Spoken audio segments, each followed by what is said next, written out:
சென்னைக்காரங்கண்ணா அவங்க. அவங்க வந்து ஆஸ்பத்திரிக்கு மட்டும்தான் வான்னு சொல்லுவாங்க. அதனால நாங்கள் இங்கே பள்ளிப்பாளையத்துலேருந்து பஸ் ஏறி நேராக அங்கே பெரம்பலூர் ஆஸ்பத்திரிக்கு போயிடுவோம். அவங்க வர்றது தெரியாதுங்கண்ணா, போகிறது தெரியாது. அதாங்கண்ணா அவங்க அங்கே ஆஸ்பத்திரி நாம் கொடுக்குறோம் பார்த்தீங்களா, அந்த அக்காவுக்கு நான் கொடுத்தேன். அந்த அக்கா மூலியமாக தான் நாங்கள் ஃபோனில் நான் அந்த அக்கா மூலியமாக ஃபோனில் பேசிக்கிட்டு இப்போ அந்த அக்கா இங்கே வாக்கண்ணே, நான் இந்த ட்ரீட்மெண்ட்டில் உட்காந்துட்ருக்கிறேன் அப்படிம்பாங்க. இங்கே பள்ளிப்பாளையத்தில் நிறையா இருக்காங்கன்னா, இப்போ ஒரு 2 மாதத்துக்கு முன்னாடி கலெக்டர் ஒரு உத்தரவு போட்டாருங்க. எல்லா ஆஸ்பத்திரிக்கும் வந்து கலெக்டரோட கையெழுத்து இல்லாமல் பண்ணக்கூடாது அப்படின்னு சொல்லி கலெக்டர் உத்தரவு போட்டதுன்னா அதாங்கண்ணா. அதாவது வந்து நீங்கள் எந்த மாவட்டத்துலேருந்து போகிறீங்களோ அந்த மாவட்டத்தோட கலெக்டர் கையெழுத்து வேணும். அப்படி இருக்கிறதுனால இப்போ வந்து எல்லாம் கொஞ்சம் ஸ்ட்ரிக்டாக இருக்குதுங்கண்ணா. இல்லைங்க, ஆனால் என்கிட்ட நான் வந்து நிறையா பேர் கேட்குறாங்கண்ணா, என்னை கூப்பிட்டு போய் ஜாயின் பண்ணணும்னு கேட்குறாங்க. இல்லைங்கண்ணா, நான் ஒரே வாரத்தில் சொல்லிடுறேன். இதெல்லாம் வந்து நரக வேதனை. நீங்கள் போய் என்ன பண்ணுறீங்க தெரியுங்களா, நீங்கள் போய் கலெக்டர் ஆஃபீஸுக்கு போங்க, எனக்கு இவ்வளோ கடன் இருக்குதுங்க சார், எனக்கு ஏதாவது உதவி பண்ணுங்கன்னு கேட்டிங்கன்னா அவங்க பண்ணி உங்களை காப்பாற்றி விடுவாங்க. நான் பண்ண தப்பு நீங்களும் பண்ணாதீங்கன்னு இப்போ 2-3 பேர்கிட்ட சொல்லியிருக்கேன். அவங்களே என்னை கூட்டிகிட்டு போன்னு தான் சொல்கிறாங்க. நான் அந்த விஷயத்துக்கு தலையிடுறது இல்லைங்கண்ணா. இல்லைங்கண்ணா, இங்கே அதாவது வந்து பள்ளிப்பாளையத்தில் பாக்கியும் ஃபைனான்ஸும் வாங்கக்கூடாது. இது ஒன்று தாங்கண்ணா. ஆனால் நிறையா ஊரில் ஃபைனான்ஸ் பண்ணுறாங்க. இப்போ நீங்கள் அதை எடுத்துக்கிட்டிங்கன்னா ஒவ்வொரு மனிதனுக்கும் 5 லட்ச ரூபா இருக்குது பள்ளி. நேற்று நான் வண்டியில் போயிட்டு இருந்தேன். ஒரு அம்மா கீழே விழுந்துட்டாங்க. திடீர்னு என்னால் போய் அந்த அம்மாவை தூக்க முடியல. ஆனால் அது வந்து என் கண்ணு முன்னாடி நடக்குது. ஒரு பொம்மை மாதிரி ஆகிட்டேன். சென்னைக்காரங்க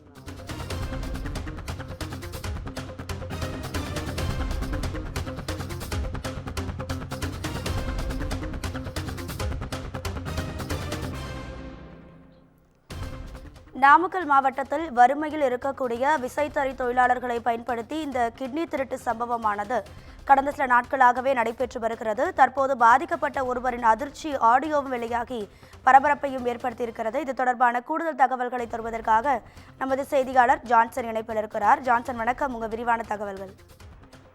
ராதிகா, நாமக்கல் மாவட்டம் பள்ளிப்பாளையம் அதன் சுற்று வட்டார பகுதியில் கூலி தொழில் செய்யும் விசைத்தறி தொழிலாளர்களை குறிவைத்து நடைபெற்றுள்ள சிறுநீரக விற்பனை பிரச்சினை தொடர்பாக புகார் காரணமாக மருத்துவ துறையினரும் காவல்துறையினரும் தீவிர விசாரணையில் ஈடுபட்டுள்ளனர். இந்த நிலையில நேற்றைய தினம் சிறுநீரக விற்பனையில் ஈடுபட்ட இடைத்தரகர் ஒருவரிடம் பேசிய ஆடியோ வெளியாகி பெரும் பரபரப்பை ஏற்படுத்தியுள்ளது. தனது சிறுநீரகத்தை விற்பனை செய்ய ஒருவரிடம் பேசிய ஆடியோ தற்பொழுது வெளியாகியுள்ளது. பெரும் அதிர்வலையும் ஏற்படுத்தியுள்ளது.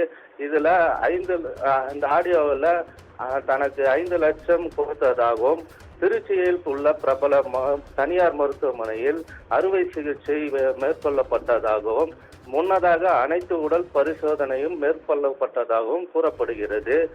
தான் விசைத்திரை கூடங்களில் முன்தொகை பெற்றதாகவும் ஃபைனான்ஸ் உள்ளிட்ட நிறுவனங்களில் கடன் பெற்று மிகுந்த கடன் சுமையில் ஆளாகியதாகவும் இதனால சிறுநீரகத்தை விற்பனை செய்யதாகவும் இதன் மூலம் கிடைத்த பணத்துல தனது கடனை அழைத்ததாகவும் அந்த ஆடியோவில் அதிர்ச்சியை ஏற்படுத்தியுள்ளது. சிறுநீரக விற்பனைக்கு பிறகு தனது விசைத்திரை தொழிலுக்கு செல்ல தனது உடல் ஒத்துழைக்கவில்லை எனவும் கடுமையான பணி மேற்கொள்ள முடியவில்லை எனவும் இந்த ஆடியோவில் கூறப்பட்டுள்ளது. இதனால இந்த தமிழக அரசு இது குறித்து நடவடிக்கை மேற்கொள்ள வேண்டும் என கோரிக்கைகள் எழுந்துள்ளது. நாமக்கல் அதன் சுற்றுவட்டார பகுதியில் கூலி தொழில் செய்பவர்களை குறிவைத்து சிறுநீரக விற்பனை தொடர்பான ஆட்சி தற்பொழுது வெளியாகி பெரும் அதிர்வலையை ஏற்படுத்தியுள்ளது. ராதிகா,